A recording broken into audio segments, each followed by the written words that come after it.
Welcome to VST news. నేను మీ నాగిని. చాలా మందికి ఇండియన్ రైల్వే రూల్స్ గురించి పాటించకపోతే జైలుకు వెళ్తారన్న విషయం గురించి తెలియదు. భారతదేశంలో రోజు లక్షలాది మంది ప్రజలు రైలులో ప్రయాణిస్తూ ఉంటారు. కానీ చాలామంది ప్యాసింజర్లకు సాధారణ రైల్వే నియమాలు అయితే కొన్ని తెలిసే ఉంటాయి. బట్ ఈ కామన్ రూల్స్తో పాటు చాలామందికి తెలియని మరికొన్ని రూల్స్ కూడా ఉన్నాయి. వాటి గురించి ఈరోజు మనం చూద్దాం. యాక్చువల్గా అయితే ఫోన్ లౌడ్ స్పీకర్లో వాడకూడదు. రైల్లో రాత్రి 10 గంటల తర్వాత మొబైల్ ఫోన్ లౌడ్ స్పీకర్లో వాడకూడదు. అలాగే స్మార్ట్ ఫోన్లో పెద్దగా పాటలు ప్లే చేయకూడదు. ఇతర ప్రయాణికులకి నిద్ర భంగం కలగకుండా ఈ రూల్ తీసుకొచ్చారు. పాటలు, ఫోన్ కాల్స్ కోసం ఇయర్ ఫోన్స్ వాడచ్చు. Next rule middle berth rule. ఈ మిడిల్ బెర్త్ రూల్ ఏంటంటే రాత్రి 10 గంటల తర్వాత ప్యాసింజర్లు తమకు కేటాయించిన మిడిల్ బెర్త్ను తప్పనిసరిగా తెరవాలి. వీటిని తెరిస్తే రాత్రి సమయంలో తోటి ప్రయాణికులు సౌకర్యంగా నిద్రపోగలరు. సో మరుసటి రోజు ఉదయం 6 గంటల తర్వాత ఆ బెర్త్ను క్లోజ్ చేసేయాలి. ఇది క్లోజ్ చేశాక ఒకే సీట్లో కూర్చొని కూడా ప్రయాణించవచ్చు. అప్పుడు మిడిల్ బెర్త్ అవసరం ఉండనే ఉండదు. సో ఎవరికి భంగం కూడా కలగదు. Next missed train rule. ఎక్కాల్సిన స్టేషన్లో ట్రైన్ మిస్ అయితే నెక్స్ట్ 2 స్టేషన్స్లో కూడా అదే రైలు ఎక్కవచ్చు. దీనివల్ల టికెట్ వేస్ట్ కాదు. మరో రూల్కి వస్తే నో టికెట్ చెకింగ్. ఏంటి నో టికెట్ చెకింగ్? రాత్రిపూట ప్రయాణించే ప్రయాణికుల నిద్రకు భంగం కలిగించకూడదని ఇండియన్ రైల్వే ఒక రూల్ తీసుకొచ్చింది.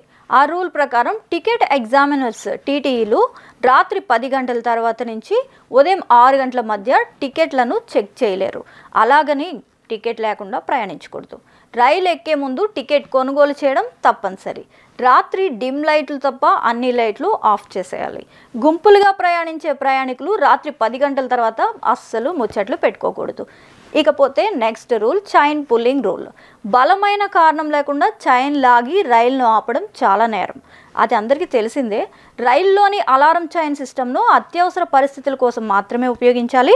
ఎవరైనా ట్రైన్ మిస్ అయినప్పుడు, ప్రమాదం జరిగినప్పుడు లేదా అత్యవసర పరిస్థితుల్లో మాత్రమే చైన్ లాగాలి.